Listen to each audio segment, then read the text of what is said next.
Hey everybody, Chuck Marone with Strong Towns here. It is a kind of odd September day here in Minnesota. The sun is out, it's bright and shiny, it's like 86 degrees and muggy.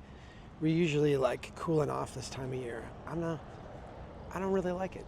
I want to talk today about single family zoning. There's a lot in the news now recently. There's a lot of talk about single family zoning.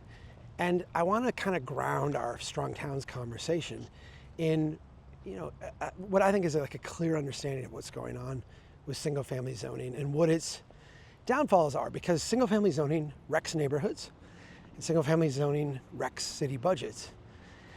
And I want you to know why. So single family zoning came about, really zoning in general came about prior to the Great Depression as a way to separate uses, right?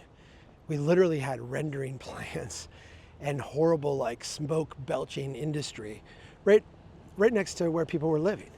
And zoning was the way that we dealt with that. We're like, we're going to spread these things out. We're going to keep one away from the other and make sure that we don't mess up homes where people live, right? This makes a lot of sense, and we're all kind of on board with this, right? During the Great Depression, I actually heard Andres Duany say this once, and like, that's very insightful. During the Great Depression, we didn't really build anything. We didn't really build a lot of stuff. We didn't build housing for sure. We didn't really start that till the end of World War II. So you have this new tool, zoning, that kind of spends a decade and a half percolating within City Hall. Kind of, this untested, unrefined tool getting tweaked and fine-tuned by what in a sense is like, bureaucratic inertia, right? At the end of World War II, the goal from an economic policy standpoint was to make our country grow, right? To stay out of sliding back into the Great Depression. When we demobilized all these troops, we shut down all these industries of war, we needed our economy to produce jobs and produce jobs really, really quickly. How do you do that? Well, the way you do that is you turn cities into machines of growth. And how do you make cities into machines? How do you make them function like assembly lines, right? You remove all the complexity and you simplify it down to like a few gears and levers.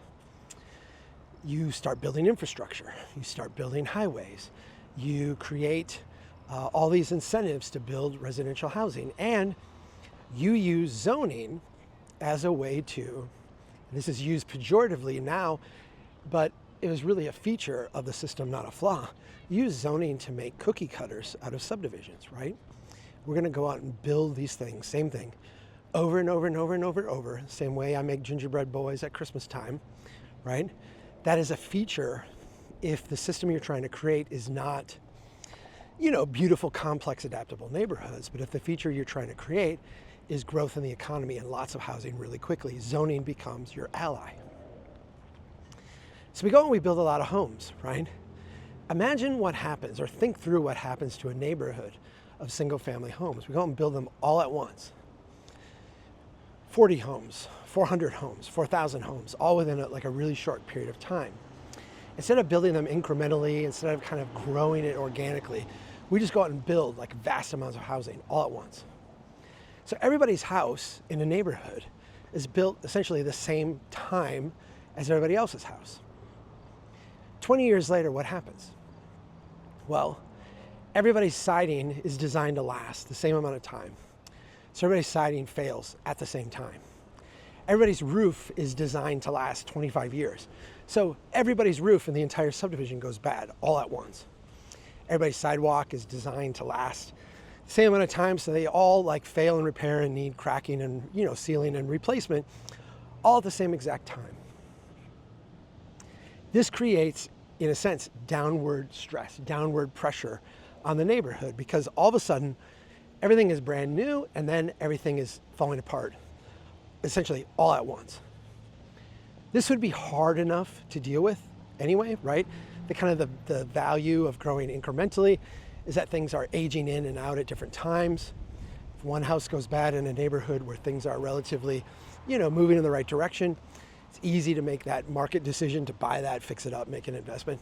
But if your whole neighborhood goes bad all at once, a couple of very unique things happen. One, everybody with means, right? Everybody with any degree of affluence sees what's going on, they pick up and leave.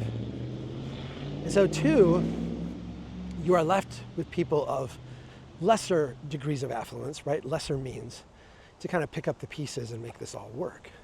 It's really, really, really hard. And this is why you see in suburban development patterns in particular, in neighborhoods that are stagnating, you see this kind of cycle of decline, right? Things age out, they start to go down. It's really hard to renew them. The costs get, increasingly prohibitive. The people who wound up, stuck there in whatever way you want to imagine that are people who don't have the money for these huge rescue remedies. So the neighborhoods get more and more locked into this cycle of decline. Single family zoning is a reinforcer of this, right?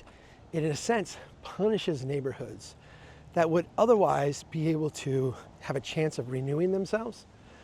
It forces them into this overarching stagnation. If you can't buy a single family home and turn it into a duplex, the economics of taking that single family home and renovating it just are not there, right? There's no way to make that pencil out. You're essentially doing like a labor of love, right? If I go to a declining neighborhood and the neighborhood is in decline, there's no way for me to pencil out buying a single family home, putting some money into it and flipping it for more value. It's just, the incentive is not there. It's not going to work. If you let me add another apartment, let me make it into a rental property on half, maybe make it a duplex, sell it into, I can make that cash flow. But if you stick me with a single family home, say that's all it will ever be, you essentially limit the upside potential of that neighborhood. Single family home zoning takes the stagnation that we see in the suburban experiment, in the post-World War II development pattern.